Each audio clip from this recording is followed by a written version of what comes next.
Okay. Hey everyone, my name is Francisca, sustainable fashion designer from Chile, based in London, master in sustainable design, graduated with distinction from Kingston University, with 6 years of experience in upcycling, 4 years of experience as an independent teacher.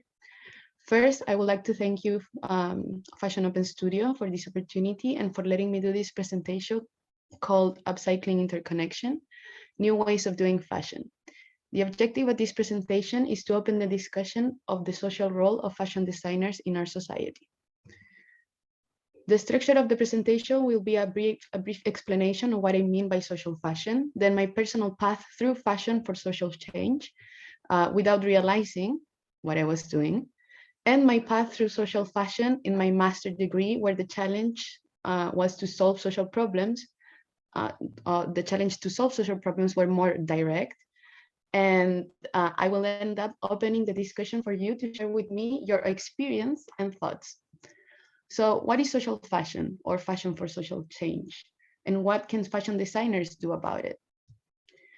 For this, we need to understand that design and fashion design are disciplines that have and are under constant change.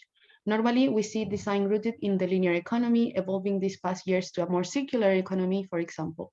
In the case of social design or social fashion, we would be giving priority to the connections with communities and how can we improve them instead of giving priorities to profit. According to Buchanan, one of the common ways to classify design is between these 4 groups and subspecialties: symbolic and visual communication, material objects, system of environment for living, activities, and organized services. As they grow apart, they keep advancing in each specific field, but never interconnecting themselves. Facing the advance of knowledge versus the fragmentation of knowledge is how design evolves into a more interdisciplinary system with flexible methods. Some examples of fashion design working in interdisciplinary ways is Fashion Revolution, created by Ursula de Castro and Carrie Summers, both fashion designers who, after the disaster of the Rana Plaza textile building, decided to take action with their own hands and started what is now the largest nonprofit global movement with a focus on the need for greater transparency in the fashion supply chain. Another example are Hecho por Nosotros, or Made by Us, a South American Y.A.N.G that empowers indigenous communities by working with them here. Helping them sell their products and showing their art and values to the rest of the world.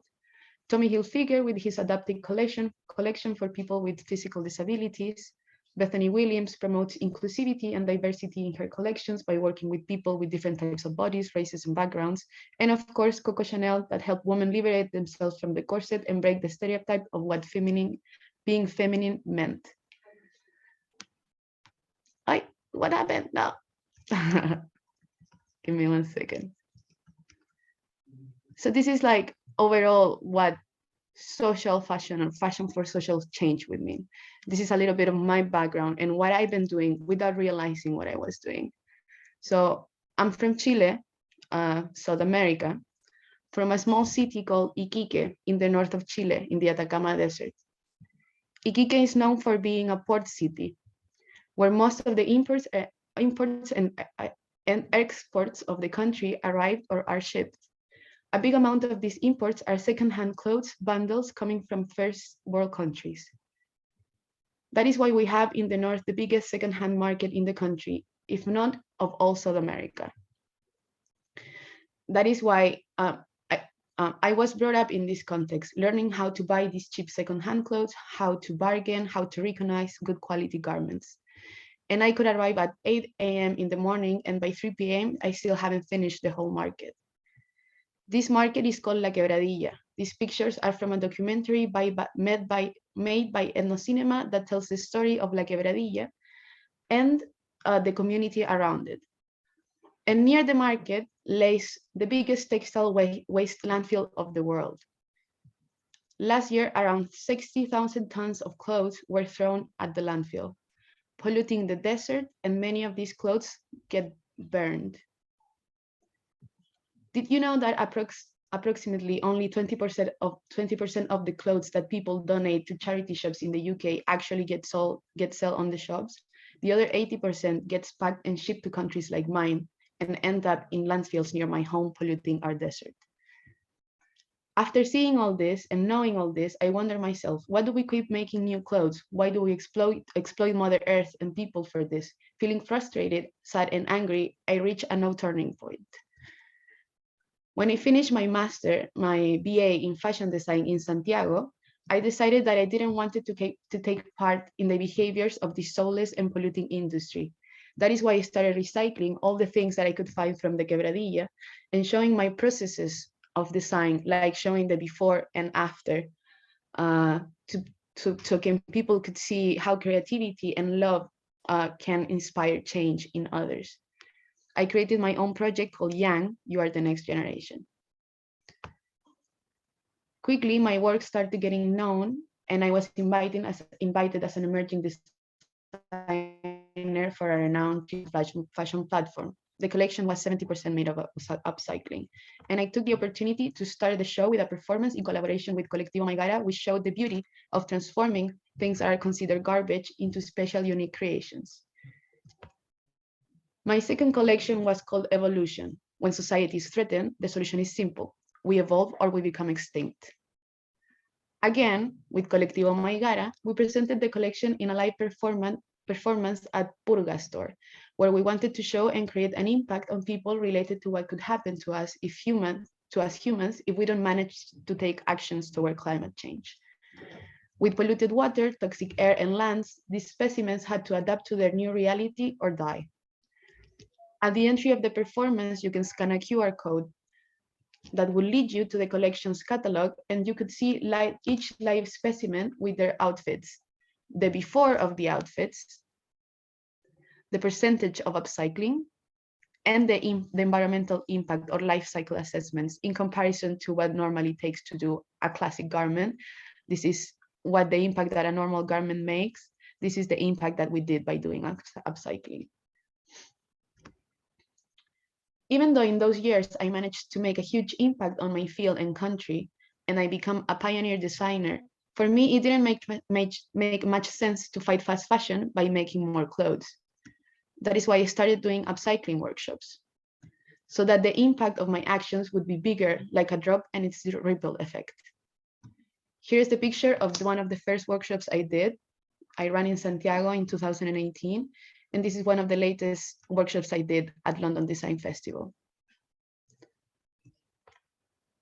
When COVID happened, and during quarantine, my father said to me, why didn't I start doing free sewing and upcycling tutorials to help people improve their mental health and isolation through creativity and give back a little bit to all the people that have supported my work. Basically, my dad was like, Fran, everyone is in quarantine, everyone is fighting for their mental health. Why don't you start doing free tutorials so people can have fun in their houses? And that way you return a little bit to the people that have always been there for you.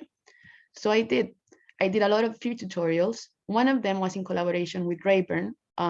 They sent me the pattern of a bucket hat, and I did a tutorial teaching people how to do this. These are some of the many results that people send me, their end results. It was a reversible bucket hat.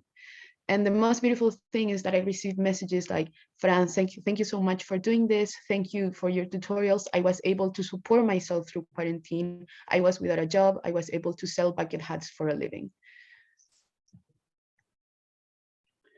After that, I decided to go forward with online upcycling workshops, improving each time more my teaching methodologies. So far, I have taught over 400 people in the art of upcycling. So that is basically my experience with fashion for social change, without knowing much about what I was doing, until I started my master in sustainable design in Kingston University. For the social innovation module of the master, my teacher Paul put us this challenge: how can we help people 65 plus that suffer from dementia or isolation in the UK, and to improve their quality of life? From the beginning, I didn't like much the challenge. I wanted to work on my own personal projects, and I didn't think I could make meaningful change with my skills in this problem. Until today, I'm grateful that Paul encouraged me to pursue this challenge. How can I generate this connection between my field and the elderly? How can I help with my designer and upcycling skills? What is the main problem of the elderly? So I started my research by trying to identify who my target was, their needs, my suspicions, etc. I talked with my closest circle that could relate to the elderly, my parents, because they're 65 plus, well, right now they are, and my brother, that he's a doctor. My parents said to me that for them, the main issue was that they wanted to feel useful, even though they were getting old. They didn't want to feel that they were stuck or that they weren't able to develop themselves as humans in society. And my brother said to me that the elderly, after a certain age, they start facing not just one disease, but one after the other, and that in this affect their ability to move and to do stuff in their daily lives. As part of my research as well, I was glad to find that there were a lot of creative activities for people with dementia, for people with 65 plus, like dance classes, theater, and stuff like that. And through the study of some graphs, I understood how the UK has a big 65 plus community, how the amount of elder women has increased in the last decade, how these women feel and live alone because they're widows, how their disabilities impact their routines and ability to do activities, and the most important one here, how art makes them feel happy, empowered, and uplifted. So I knew that I wanted to develop a fashion-related activity for the elderly, but I was missing the connection between this group of people and my same field. Do they sew? Do they like to dress up? Do they like to work with upcycling? Can we call this art? So I started researching these connection dots, and I found a book that it couldn't be more perfect for me. Advanced Style by Ari Cohen, a photographer from New York that portrays elderly passionate about fashion. And yes, these are some of the quotes of the ladies. There's also a documentary. I never wanted to look young. I wanted to look great. Fashion is one thing. Fashion is about trends. It's about what is the latest thing. And then everybody looks at the same. Everyone looks the same. I don't find it very challenging to go to the store and just buy what's the latest trend. At one time, I had no self-confidence and I didn't think I could do anything, but seeing so much art around and seeing what I can do and what I've learned and represent, I am an artist and a teacher. Uh-oh.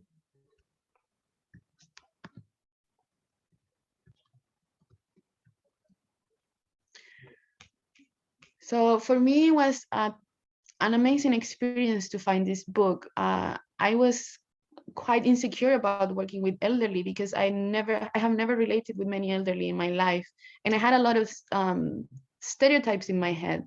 But seeing these beautiful, inspiring women using all these colors, being like so proud and happy about their age, it was something that I really wanted to get involved with.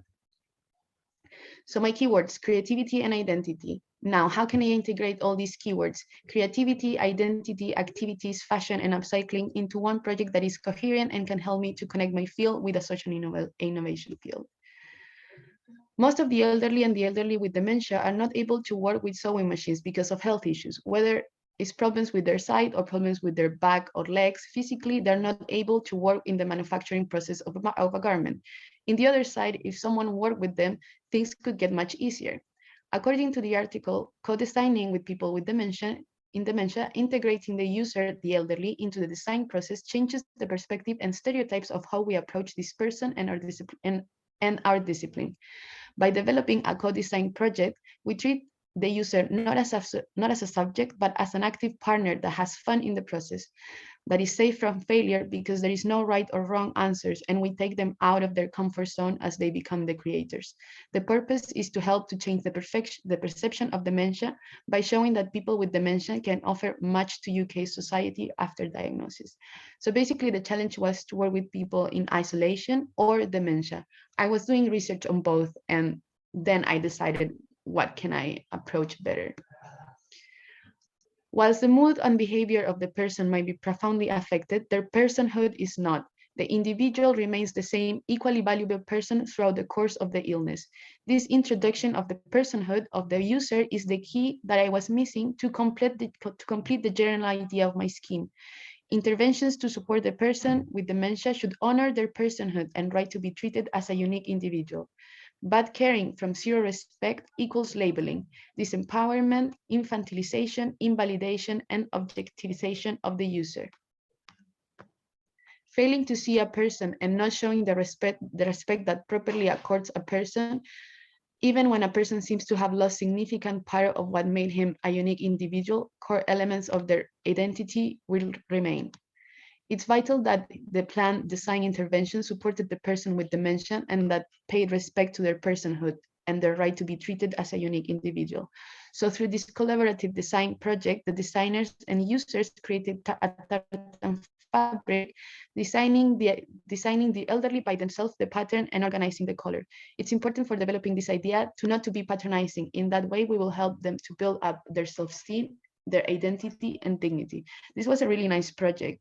Basically, they were creating this sort of fabrics, and it was a co-design project where this is key, not being patronizing. The designer is a facilitator. You allow the elderly to take charge of the project. So I checked activities the activities that the Bradbury Center had. The Bradbury Center is located in Kingston, in front of the Kingston Art School. It's a center for activities for elderly people. So I checked the activities that the Bradbury Center had that week, and I saw a knitting and sewing lesson. So I imagined that there must be going ladies that might enjoy designing. I went over there and I met Claire, and I asked her if there was someone going to the center with similar characteristics of the advanced style ladies: bright personalities, sense of personal style, and creativity through their garments. She told me about Jeanette, and we arranged a meeting. I went to meet Jeanette. Jeanette, she was an amazing woman. She was 91 years old at the time. She survived cancer. She traveled the world. She studied pattern making and Central St. Martins. She made all of her clothes. That knitting outfit that she was wearing, it was made by herself. She showed me other works that she did. She used to sew all of her clothes too, but she had a problem in her leg, so she couldn't step anymore the pedal of the sewing machine. So she started doing all her clothes by hand until she started having a problem in her hands and in her eyes, and she couldn't make her garments anymore. So I asked her, Jeanette, is there anything that you would like me to fix? We can do a collaboration. We could do an upcycling project. Is there anything in your closet that you would like to give it another turn, another life? And she said, yes, I have this dress, and for so many years I haven't worn because it doesn't fit me properly. I cannot reach the zipper of the bag. I want to make it a skirt and a little vest. So I said, okay, Jeanette, let's start working. We worked in maybe 5 to 6 sewing lessons, no, maybe 5 lessons, I think it was, sessions, sorry, in my university studio. She was incredible. We just chatted forever, and I realized that when I met her, I tried to make her an interview to get to know her better, but because elderly people that live alone, they don't have many people that listen to them. So when they have the opportunity that someone is listening to them, they just cannot stop talking, and they just go and they ramble about this and blah, blah. So I understood that part of my ethics and being empathic with her was just to let her be free and let her talk anything that she wanted, and I was just going to direct the conversation in any important times. So we were working together because she studied in Central St. Martin's. She knew exactly how to make her garments. She was quite experienced, and I learned a lot from her. When I was doing something that it wasn't like the perfect finishing, she was like, that's not how you do that. It has to be like that and like that. If not, don't do it right, or you don't do it. So I actually learned a lot from her. I learned a lot of techniques, and she had a really nice taste. As well, she couldn't help me to sew, but she was always helping me to pin stuff, maybe cut some things, etc. And we were always drinking coffee and interacting with my classmates in my university studio, in the cafeteria. And she was having the best time, me as well. I think by far this has been one of the most fulfilling experience of my life, because I was not really excited about the project at the beginning, and meeting this amazing woman that taught me so much and changed completely my perspective of what was to work with elderly people, what it meant to be an older person, and to think that I'm gonna reach that point as all gonna reach that age, and to think that maybe a kid is gonna be like, I don't want to work with older people. It's like, I didn't want it to feel like that. So it was completely amazing to work with her. We became friends. This picture is not charging. When she was telling me a lot of intimate stuff. I was going to visit her for coffee, for teas after the project. And for her, each session was an important opportunity. This is the user diary that I kept. I couldn't do, I wanted to keep on something that could have like a better track of the activities, like her feelings and stuff like that. But she told me, I'm not gonna keep track of anything. I'm not gonna maintain a diary. I'm not gonna do it. So think of something else. And so I kept track of her looks. Every time she dressed, she put so much effort in it. She looked so beautiful, and she told me that every time she dressed, it was because she knew this was on a special occasion for her. Of all these two, I don't know. I mean, this look was awesome. This one as well. She had such a nice taste. I also kept a user journey map of our interactions in the university, the happy points when we met in Bradbury, when we were working in the studios, the middle points, or like not so happy points when we were in the canteen or in the bathroom, because she always got lost going to the bathroom or in the canteen. I don't know, there was a lot of people, she didn't feel comfortable. Or the pain points when we went to work one time to the fashion workshop in the university, because my master is sustainable design. It's not related to fashion. The fashion building was another place. The fashion workshop, they didn't receive us well. They were annoyed that we were there. They weren't like supporting, they didn't support us or encourage us in any sense, and we had a really bad experience there. I was able to build the persona of my project, ladies that they feel beautiful, that they sparkle, that they find themselves creative, that they're not afraid of showing themselves. Like, even though they might be 91 years old, they go up, they walk the stairs up and down, and they are active, bubbly persons. And this is the end result of our project. This is the dress, the before, and this is the after. Of course, we did a photo shoot. Jeanette was so happy about the project. She was wearing the outfit and showing everyone what we did. She was modeling everywhere in this Bradbury Center, in the university, talking to my teacher. It was really nice. And we managed to be on the paper of the Bradbury Center. I couldn't find the picture. I wanted to share it, but next time. So what is it at the end? It's an intergenerational program based on co-design development between students of KSA, Kingston School of Arts, but specifically not just Kingston School of Arts, but fashion students. So between fashion students and elderly with interest in arts. So I'm designing a co-design program that integrates different generational groups with skills in arts and design for the elderly from X Center and fashion students, so that they can improve their self-esteem, the elderly, and become more social aware, the students.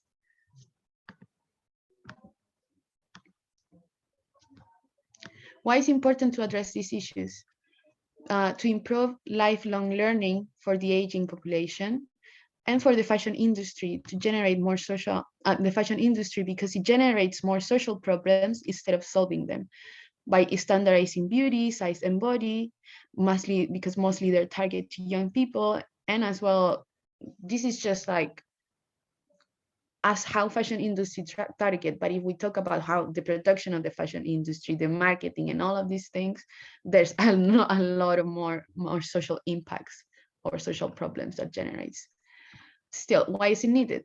Because the elderly suffer from low self-esteem, from stereotypes, depression, loneliness, and physical issues. And the students, fashion students as well, we face stereotypes.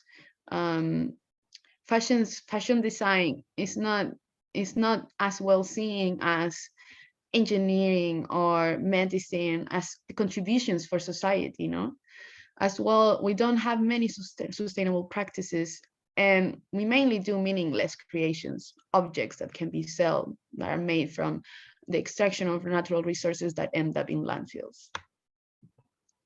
So this model of mixed intergenerational integration is needed in one hand because the elderly are suffering from loneliness, so low self-esteem, depression, and isolation. Having a group of elderly with a specific design skill, we can integrate them into our university's activities and enter our community by working together. In the other hand, it's a necessity for the students in KSA because of the lack of social awareness that we suffer, or fashion students. When I say KSA, let's say fashion students. Our common practices are not sustainable, and we lack of empathy at the moment of facing other realities, like I did at the beginning. So this model will help us to evolve not only as creators, but also as active social agents. So basically, how does it work? Let's say this is the Bradbury Center of Elderly. KSA is the School of Arts. So we have these two centers of our institution, and then we have Claire, the manager of the center, and the teacher of the fashion students. These two are the skill matchmaker. A skill matchmaker is key because the manager of the center knows who are the elderly that are going to the center, and the teacher know their students, the students that are going to the course. So they can kind of like know which people are going to interact better or not, giving their personalities or ways of designing or ways of acting. So the manager of the center um, says, okay, it can be this adult, and the teacher say, okay, this student. And between those two, they develop the co-design project. It's a 1-month social assignment focused on fixing one need of the elderly related to the student's field. In this case, I fix a need of Jeanette's wardrobe through upcycling. Upcycling in this case is the tool that I use to develop this project. The matchmakers are crucial for this program because they know from previous arrangement the skills of the participants and their will to collaborate. This program is to be presented as part of an assignment or module so that the co-designers can work without problems inside the uni installation or the center of elderly. How does it work? So it can be, this is still, this project is just on an initial phase.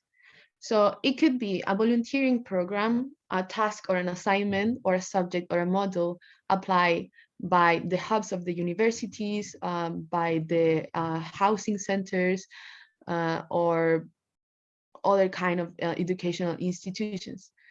And there's going to be a difficulty according to the age and skills of both participants, the elderly and the students.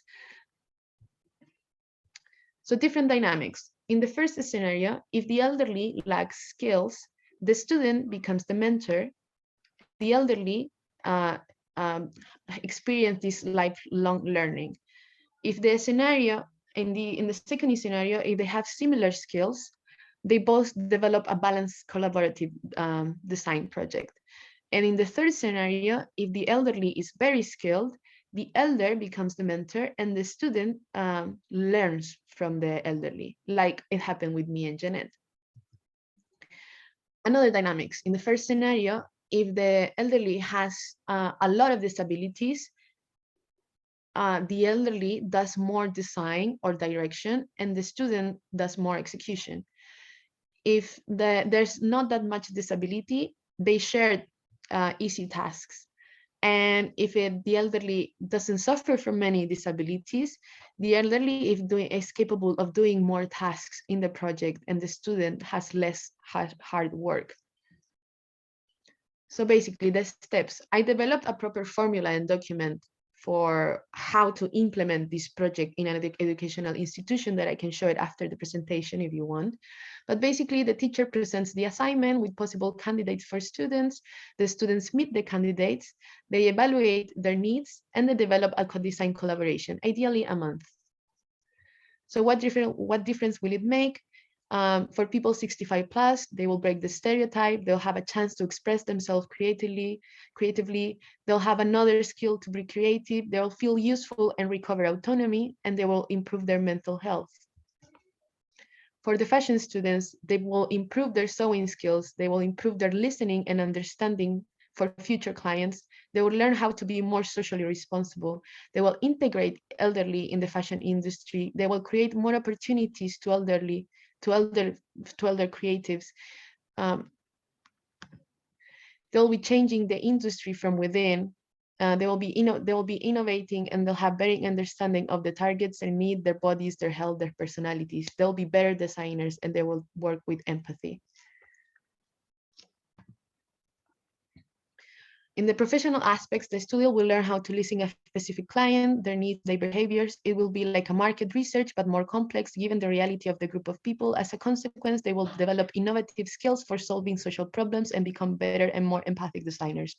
The elderly will develop new opportunities in new fields as they will be integrated by the same students and universities. They will keep educating themselves and pursue lifelong learning activities. The university and the Bradbury Center or Housing Center will be connected for innovative educational and social improvements. In the social aspect, this model will give students or the fashion students the opportunities to change their system and integrate the elderly into our society. They'll be building hand by hand a better future. The elderly, through the validation of the university and their students, will empower themselves, overcoming loneliness and having an active role in this new intergenerational system. Will have the chance to express themselves creatively through the learning of these new techniques. They will feel useful and recover autonomy. As a consequence, both sides of the co-design project will be breaking their stereotypes. So basically, we will be integrating different groups of people, elderly and young, relationships between relationships between housing centers or institutions or communities are at risk, and educational institutions. They'll be building better relationships. We will be breaking stereotypes, create new icons of beauty and style, and as a consequence, we will be redesigning the idea of aging. So future scenarios. I would like to take this program to the next level and transform it into a free source model that aims on how to integrate mixed generational groups with a specific set of skills. I would like this to be a living organism that grows and adapts itself according to the context. It exists to be used. So for example, we have institution A. It can be an institution, educational institution, or other sort of entity, and center B of a community at risk. And these both entities suggest creative people that could collaborate together. So this model doesn't have to be only for universities or for elderly. It can be for kids recovering from drug abuse, or for immigrants, or for women that have suffered, etc., like different kinds of groups. And collaborating with creatives that can give them or help them to develop a new skill or improve their own skills. So this will be social awareness through making. We will be developing a behavioral system that changes the individuals through their actions, linked with the pursuit of common well-being instead of economic growth, by helping persons with many needs. And this is like the institution A and how it interacts with communities at risk through creativity. So I would like to open the discussion now. what is your experience, your thought of what social fashion is, or fashion for social change? What is the role of fashion designers in our society? And I would like to first read these two quotes, this that I read in One Granary. How and what can help us to connect as humans? How can we connect our design practices with the reality around us? How can we reconnect our practices to nature, including care into practices of design, could bring a change of perspective and repair what was broken. The best way to research and learn is with people, collectively, actively, and horizontally, meeting people and connecting knowledge and practices as much as we can. The old fashion system. Thank you for showing us that happiness acquired by consumption is superficial.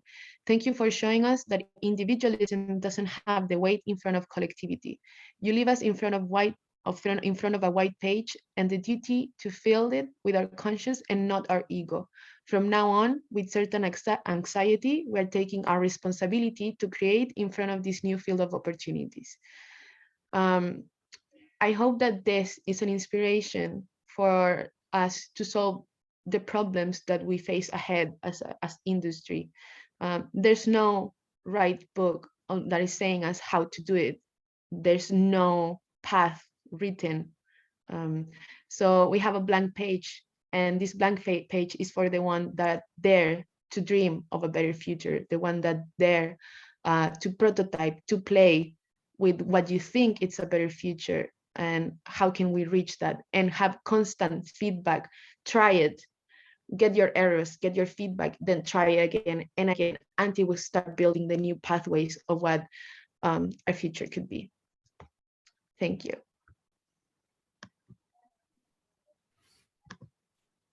Thank you, Francisca. Really, really inspiring, I have to say. Very, very interesting. So now, if anyone has a question for Francisca, please come, step over, and you can ask a question.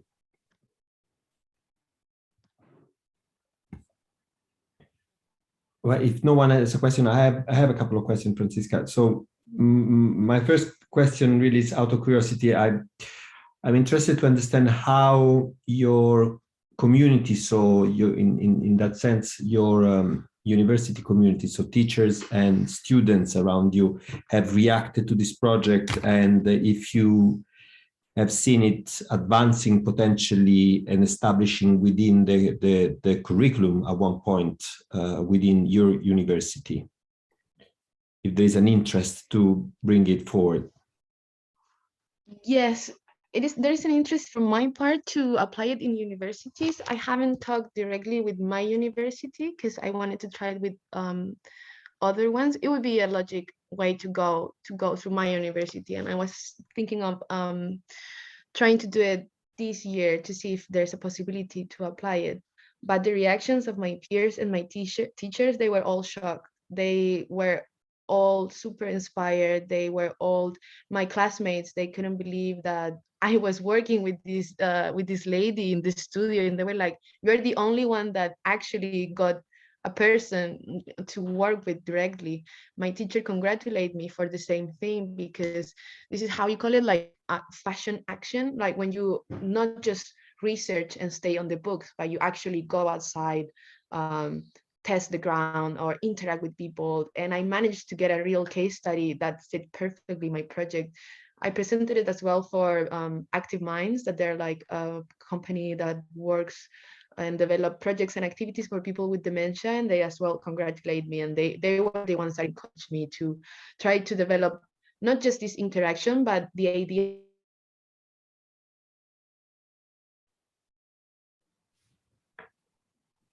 I think I lost you the last bit, but I think it could be just me. What really fascinated me is that you really structured this in a very sort of complete way. I mean, this is, I would say, ready to go. One thing that I noticed strangely is that you never use the word, or at least maybe I lost it, but you never, I didn't hear the word therapeutic. Although I think there is a lot of potential in terms of this becoming a sort of therapeutic I can't pronounce it very well, but you see what I mean. Yeah.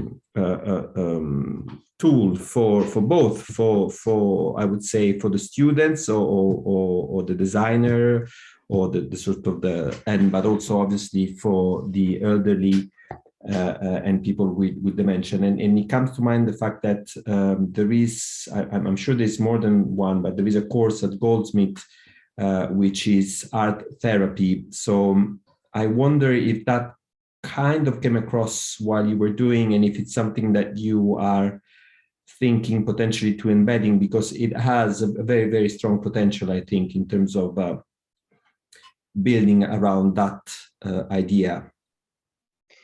Yeah, to be honest, that word hasn't crossed my mind. I think it's a really nice suggestion. It was really therapeutical to me. It helped me a lot. As well, it gave me some sort of new hope in the industry. Like, wow, I can really do something different with my field. But overall, going through the internship, because I designed the program, but as well, I was the student of the program. So as the student, it was really therapeutical for me. And like, thank you for suggesting that word, because now I can apply it and focusing, and like it can be a therapeutical program for both participants. Yeah, I think it's got that very specific added value. There is a question on the chat. Yes, I'm reading it. So I lost connection with Jeanette after a year. I changed phones, and I've been calling the Bradbury Center for a while. I sent her a couple of emails to both centers that I saw her, and I haven't managed to get in touch with her. So I just need to go to Kingston Bradbury Center to see if I can find her. We stayed in touch for 2 years after the project. 2 years, yeah.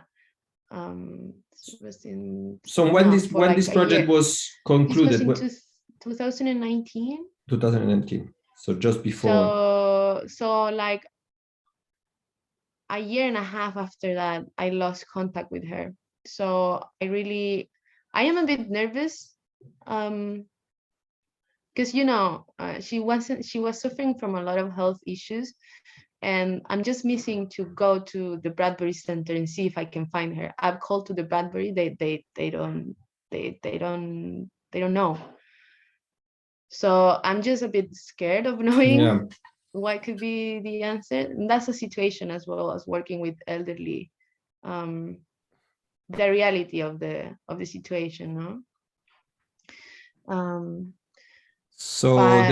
There is first someone saying, so inspiring, Francisca, thank you so much for sharing this work of yours.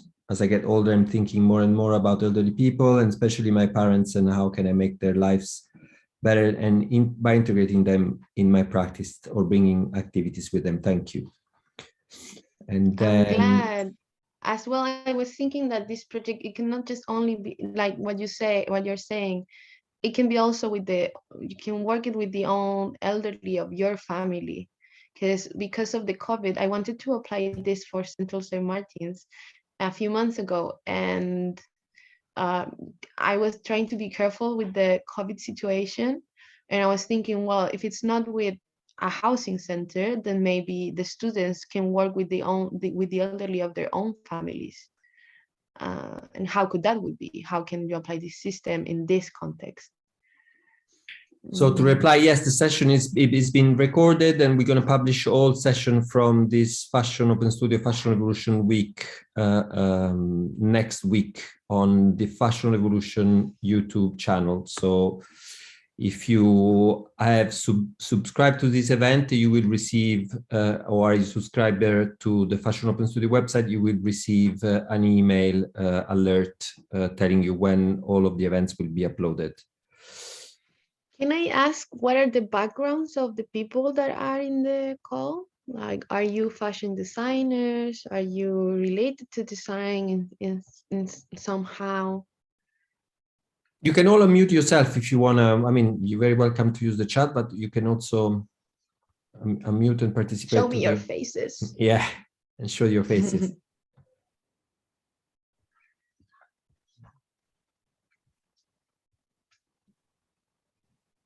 Ah, look at you. Well, hello, amiga. How are you doing? Good. Thank you for watching. You're welcome. Thank you for sharing. Actually, that was a very lovely jump in the past. Yeah, so this is Virginia. She's my classmate, and she met Janet. Yes. What were your thoughts on Janet? Actually, that was the reason why I asked her how she was doing, because me and all the other classmates, we were definitely in love with Fran's project and also with Jeanette. And so I don't know, it came like naturally to ask she was doing okay. But yeah, that's it. And yes, I'm related to design. I'm a social designer. Very good. I can see also Angie's here from therapy. Hi, Angie. Hey, Angie's my colleague. Thank you for joining, Angie. Okay, so I would say if anybody has any question at this point, otherwise we will call it a day. And yeah, there is someone from Chicago. Nice. Fashion design BA. Cool. Thanks for joining. I love Chicago. Thailand. Oh, nice. All around the world.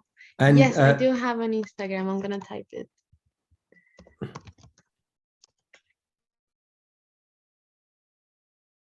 There you go. I did BA in graphic design and work as a freelance graphic designer. I'm thinking about doing an MA in fashion design or fine arts. Nice. In which city?